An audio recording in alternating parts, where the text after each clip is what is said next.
When you want something, all the universe conspires in helping you to achieve it. നിങ്ങൾ തീവ്രമായി എന്താഗ്രഹിച്ചാലും ഈ പ്രപഞ്ചം നിങ്ങൾക്കത് നേടിയെടുക്കുവാൻ എല്ലാ രീതിയിലും സഹായിക്കും. പ്രശസ്ത എഴുത്തുകാരനായ പൗലോ കൊയ്ലോയുടെ വാചകമാണിത്. നമ്മുടെ ജീവിതത്തിലെ പല ആഗ്രഹങ്ങളും ചില സ്വപ്നങ്ങളുമൊക്കെ കാലങ്ങൾ എത്ര കഴിഞ്ഞാലും നടക്കാറുണ്ടല്ലേ? നമുക്ക് തന്നെ അങ്ങനെ ചൂണ്ടിക്കാണിക്കുവാൻ ഒരുപാട് ഉദാഹരണങ്ങൾ നമ്മുടെ ജീവിതത്തിലുണ്ടാവും. ചെറിയ കാലയളവൊന്നുമല്ല, ചിലർക്ക് വർഷങ്ങൾ കഴിഞ്ഞായിരിക്കും അങ്ങനത്തെ സ്വപ്നങ്ങളും ആഗ്രഹങ്ങളുമൊക്കെ നടന്നു കിട്ടുക. അങ്ങനെ ഒരു കഥയാണ് ഇന്നിവിടെ ഷെയർ ചെയ്യുന്നത്. സോഷ്യൽ മീഡിയ ആപ്ലിക്കേഷനായ ക്ലബ് ഹൗസിൽ എല്ലാ ദിവസവും നടക്കുന്ന success stories people inspiring people എന്ന കേരള കഫേ ക്ലബിലെ ഒരു സെഷനിൽ വെച്ചാണ് ബീന മേനോനെ ഞാൻ ആദ്യമായി പരിചയപ്പെടുന്നത്. ആ സെഷനിൽ ബീന മേനോൻ പറഞ്ഞൊരു കഥ പിന്നീട് പോഡ്കാസ്റ്റ് രൂപത്തിലാക്കണമെന്ന് എനിക്ക് തോന്നി. റിട്ടയർഡ് ബാങ്ക് ഉദ്യോഗസ്ഥയായ എറണാകുളം സ്വദേശിനി ബീന മേനോനാണ് ആ കഥ പറയാൻ ഇന്ന് ഈ എപ്പിസോഡിൽ എത്തിയിരിക്കുന്നത്. നിങ്ങൾ കേൾക്കുന്നത് podcast by Aravind Chandrasekhar. Welcome to podcast by Aravind Chandrasekhar. Beena മേനോനാണ് എൻ്റെ കൂടെ ഉള്ളത്. വളരെ യാദൃച്ഛികമായി പരിചയപ്പെട്ട ഒരാൾ. പലപ്പോഴും എനിക്ക് തോന്നാറുണ്ട്, ജീവിതത്തിൽ നമ്മൾ ഒരിക്കലും പരിചയപ്പെടും എന്ന് വിചാരിക്കാത്ത ആൾക്കാരെയൊക്കെ പരിചയപ്പെടുമ്പോൾ അതിനെന്തെങ്കിലും ഒരു നിമിത്തമുണ്ട്, ഒരു കാരണമുണ്ട്. ഈ ഒരു കോൺവെർസേഷനും ഒരു കാരണമുണ്ട്. ജീവിതത്തിൽ നമുക്ക് പഠിക്കാവുന്ന ചില പാഠങ്ങൾ, ചില കഥകളിലൂടെ പഠിച്ച കാര്യം ഞാൻ ഇതിനു മുമ്പ് സൂചിപ്പിച്ചു. അങ്ങനെ ഒരു കഥയിലേക്കാണ് നമ്മൾ പോകുന്നത്. Yes ma'am. ഹലോ അരവിന്ദ് മാം, നമ്മൾ ഒരു സ്റ്റോറി പറഞ്ഞിരുന്നു. അപ്പോൾ ആ സ്റ്റോറി എൻ്റെ ലിസണേഴ്സിനെ കൂടെ ഒന്ന് കേൾപ്പിക്കാൻ വേണ്ടിയിട്ടാണ്. ഞാൻ ഒരു വട്ടം കേട്ടാണ്, പക്ഷേ ഇനി ഒരു പ്രാവശ്യം കൂടെ അല്ല, എത്ര പ്രാവശ്യം കേൾക്കുന്നതിന് യാതൊരു തടസ്സമില്ലാത്തൊരു സ്റ്റോറിയാണ്. അത്ര ഭംഗിയുള്ളൊരു കഥയാണ്. നമുക്ക് ആ സ്റ്റോറി ഒന്ന് പറഞ്ഞാലോ? പറയാലോ. ലുക്ക്, ഞാൻ സെൻട്രൽ ബാങ്ക് ഓഫ് ഇന്ത്യയിൽ ജോയിൻ ചെയ്ത് ഞാൻ കോട്ടയത്തേക്ക് കമ്മ്യൂട്ട് ചെയ്യുന്ന കാലഘട്ടം. അങ്ങനെ 86 ഞാൻ ട്രെയിനിലാണ് ഞാൻ പോയി വന്നിരുന്നത്. അപ്പോൾ ട്രെയിനിൽ രാവിലെ ഒരു പ്രാവശ്യം അങ്ങോട്ട് കോട്ടയത്തേക്ക് പോണ സമയത്ത് നമ്മൾക്ക് നിറയെ മാഗസീൻസ് ഒക്കെ നമ്മുടെ കമ്പാർട്ട്മെന്റിന്റെ ഉള്ളിൽ അങ്ങോട്ടും ഇങ്ങോട്ടൊക്കെ ആൾക്കാർ ഷെയർ ചെയ്ത് വായിക്കും. ആ വായനയുടെ ഇടയിൽ എനിക്ക് എൻ്റെ ഓപ്പോസിറ്റ് ഇരിക്കുന്ന ഒരു പ്രായമായ ഒരു മനുഷ്യന്റെ കയ്യിൽ നിന്ന് നമസ്കാരം എന്ന് പറയുന്ന ഒരു മാഗസീൻ, എയർ ഇന്ത്യയുടെ മാഗസീൻ, അത് ഇൻഫ്ലൈറ്റ് മാഗസീനാണ്. അത് എനിക്ക് കിട്ടിയിട്ട് ഞാനത് തുറന്നു നോക്കി വെറുതെ ഇങ്ങനെ വായിച്ചു. അതിന്റെ മിഡിൽ പേജിൽ വാലി ഓഫ് ഫ്ലവേഴ്സ് എന്ന് പറഞ്ഞുകൊണ്ട് ഒരു ഫുൾ സ്കാൻ നല്ലൊരു ഫോട്ടോഗ്രാഫ് ഫുള്ളി നല്ല നിറയെ ഫ്ലവേഴ്സും ഒക്കെ ആയിട്ട് അത് എന്നെ വല്ലാണ്ട് അട്രാക്ട് ചെയ്തു. ഞാൻ എന്റെ ആർട്ടിക്കിൾ മുഴുവൻ വായിച്ചു. പെട്ടെന്ന് എന്റെ മനസ്സിലേക്ക് എനിക്ക് പോയി, ഐ ഹാവ് ടു ഗോ ദേ, എനിക്കിത് കാണണം ഈ സ്ഥലം. അപ്പൊ എന്നിട്ട് എന്റെ ഓപ്പോസിറ്റിലിരിക്കുന്ന ആ മനുഷ്യന്റെ അടുത്ത് പറഞ്ഞ I will go to this place. അപ്പൊ അങ്ങേര് വേഗം അത് തിരിച്ചു മേടിച്ച് അത് വായിച്ചു നോക്കിയിട്ട് അങ്ങേര് പറഞ്ഞു yes you have to go, all the very best എന്ന് പറഞ്ഞു. അന്ന് കേറിയതാണ് എൻ്റെ മനസ്സിൽ ആ മിഡിൽ പേജിലുള്ള വാലി ഓഫ് ഫ്ലവേഴ്സിന്റെ ആ ഫോട്ടോ. അന്ന് തൊട്ട് എന്താ പറയാ, ഞാൻ ഡ്രീം ചെയ്ത് തുടങ്ങിയ സംഭവമാണ്. ആ സാറ്റർഡേ, വീക്കെൻഡ് സാറ്റർഡേ ഞങ്ങൾക്ക് 2 o'clock വരെ അന്നൊക്കെ ബാങ്കുള്ളൂ.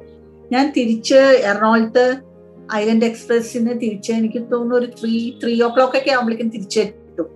എത്തിക്കഴിഞ്ഞാൽ ഞാൻ പൈക്കോല് പോകും. വീട്ടിൽ പോണ മുൻപിട്ട് പൈക്കോല് പോയി അതിൻ്റെ ഉള്ളിൽ പോയിട്ട് ആ ആഴ്ച ഞാൻ വാലി ഓഫ് ഫ്ലവേഴ്സിനെ പറ്റിയിട്ട് എന്തെങ്കിലും ബുക്ക് ഉണ്ടോ, എന്തെങ്കിലും മെറ്റീരിയൽ ഉണ്ടോ എന്ന് തപ്പാൻ വേണ്ടി നോക്കി.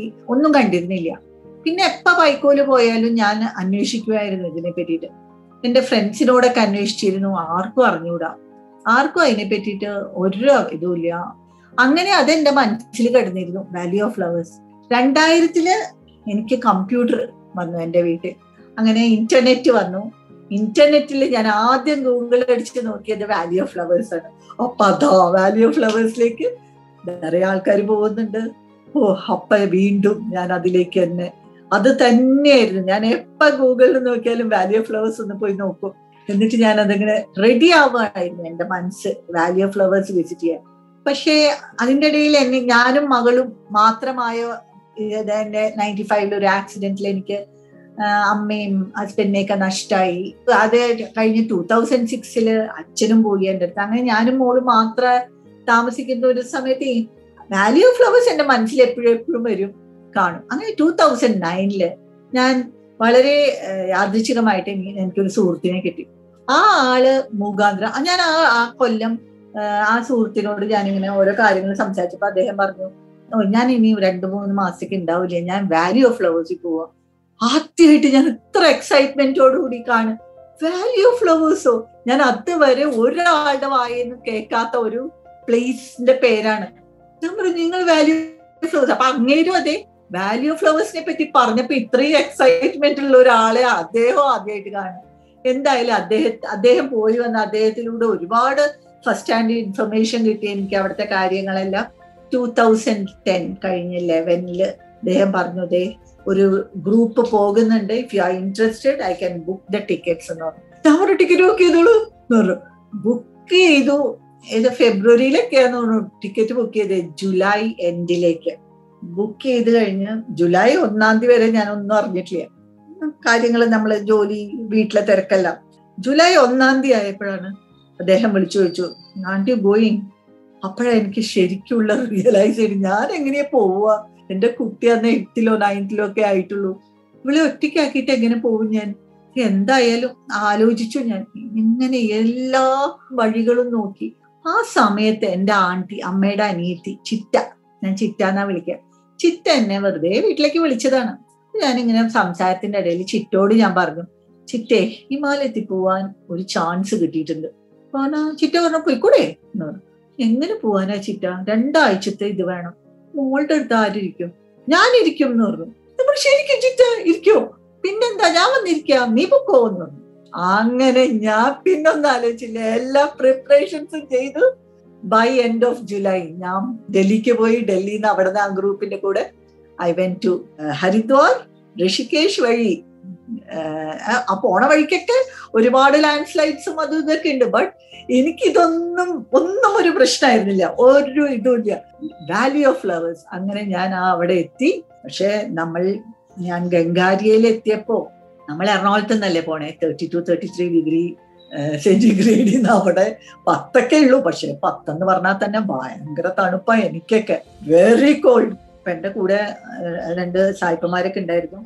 അവരൊക്കെ വെറും ബിരിയാണിട്ടാ നടക്കണം. അത് കാണുമ്പോ നമുക്ക് കൂടുതൽ വിഷമം. എന്താ വെച്ചാൽ ഒരു സെറ്റ് ആൾക്കാർക്ക് ഒരു പ്രശ്നമില്ല.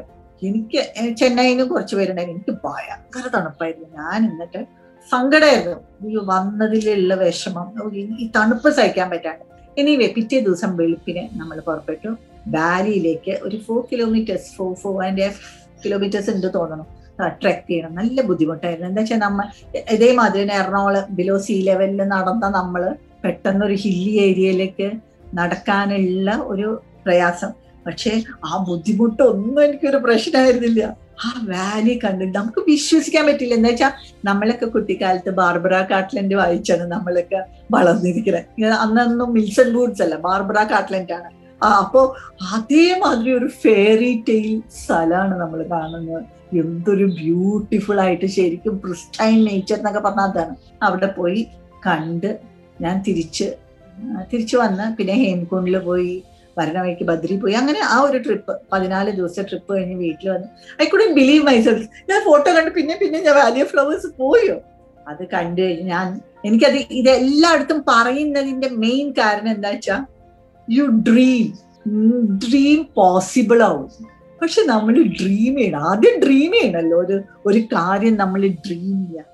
ആ ഡ്രീം എനിക്ക് 25th ഇയർ ആണ് പോസിബിൾ ആയത്. എന്നാലും ഞാൻ ആ 25 years ഡ്രീം ചെയ്തു. ഞാൻ താഴെ ഇട്ടില്ല അതിനെ. അത് പോയി 25th ഇയർ എനിക്ക് വാലി ഓഫ് ഫ്ലവേഴ്സ് കാണാൻ പറ്റി. അതില് I am so grateful to my friend and all the people.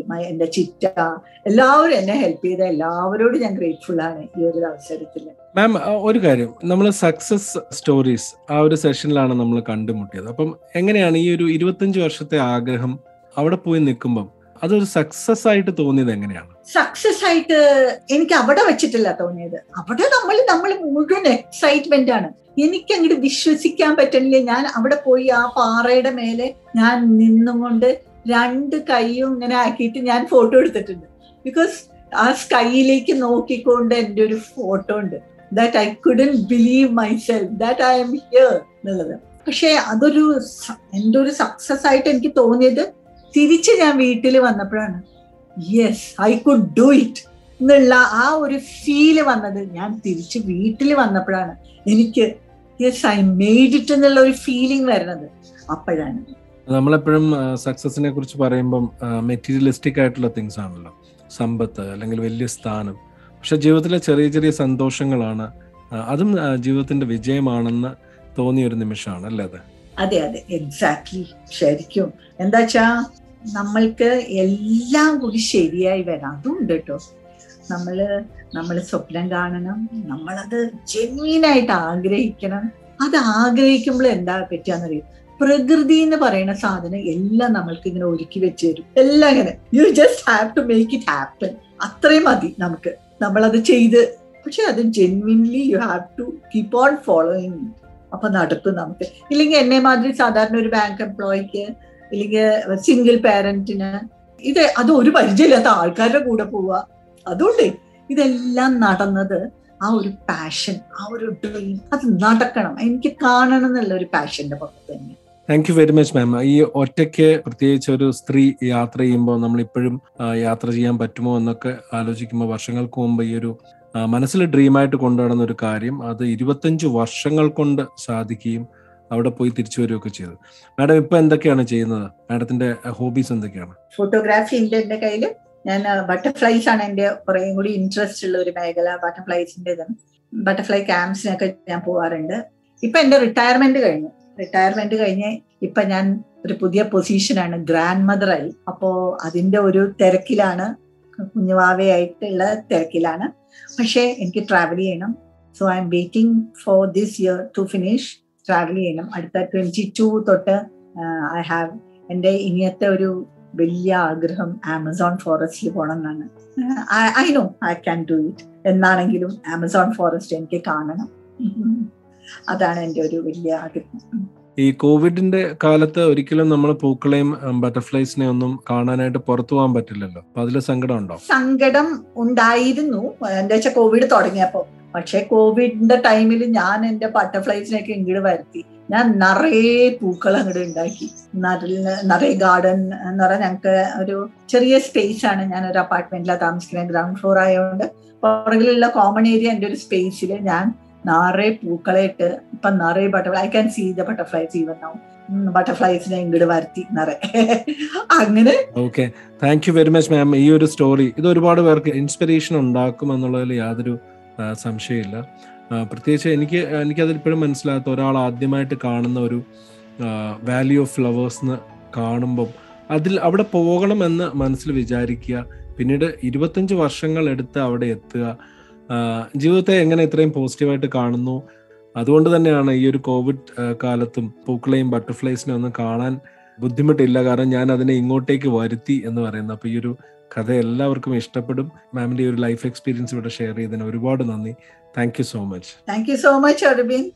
മനസ്സിൽ ആഗ്രഹിക്കുന്ന കാര്യങ്ങൾ അത് എത്ര വർഷങ്ങൾ കഴിഞ്ഞാണെങ്കിലും സാധിക്കും എന്നുള്ള ഒരു വലിയ ഉദാഹരണമാണ് നമ്മളിവിടെ കേട്ടത്. പലർക്കും ആഗ്രഹങ്ങൾ തുടർന്നു കൊണ്ടുപോകാൻ കഴിയാതെ വരുമ്പോൾ ഇങ്ങനെയും ചില കാര്യങ്ങളൊക്കെ നടക്കാറുണ്ടെന്ന് ഒരു ഓർമ്മിപ്പിക്കൽ കൂടിയാണ്.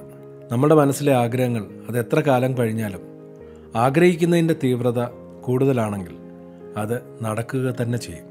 ഈ പോഡ്കാസ്റ്റ് നിങ്ങൾക്ക് ഇഷ്ടപ്പെട്ടെങ്കിൽ നിങ്ങളുടെ നിർദ്ദേശങ്ങളും അഭിപ്രായങ്ങളും ഡിസ്ക്രിപ്ഷനിൽ കൊടുത്തിരിക്കുന്ന പോഡ്കാസ്റ്റ് ബൈ അരവിന്ദ് ചന്ദ്രശേഖറിൻ്റെ സോഷ്യൽ മീഡിയ പേജുകളിലൂടെ അറിയിക്കാവുന്നതാണ്. ലിങ്കിൽ ക്ലിക്ക് ചെയ്ത് നിങ്ങൾക്ക് വോയിസ് മെസ്സേജായും അഭിപ്രായങ്ങളും നിർദ്ദേശങ്ങളും രേഖപ്പെടുത്താവുന്നതാണ്. വീണ്ടും മറ്റൊരു എപ്പിസോഡുമായി എത്തുന്നതുവരെ എല്ലാവർക്കും നന്ദി.